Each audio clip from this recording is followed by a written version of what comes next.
Login failed onto Direct Investing app fix. You grab your phone, open the Direct Investing app, and just when you're about to check your portfolio, boom, login failed.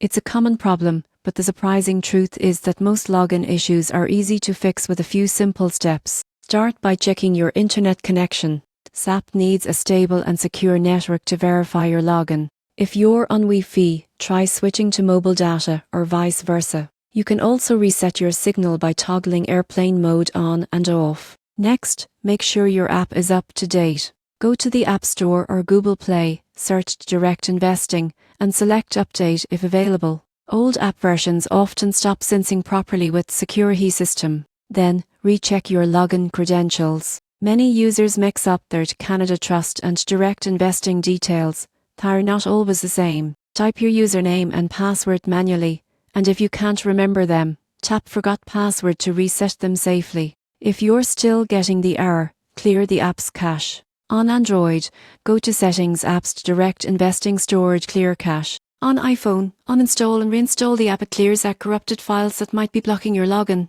If you use a FIN, turn it off. Servers may reject connections from MAST or foreign IPs for security reasons. Disabling your FIN often solves the problem instantly. Finally, it might not be you, it could be servers. Try logging in through the desktop website. If that fails too, it's likely a temporary maintenance issue, and you can try again later. So when your Direct Investing app says login failed, don't panic. Follow these steps: check your internet, update the app, confirm your credentials, clear the cache, and turn off your FIN. Do that, and you'll be back trading and managing your investments with ease.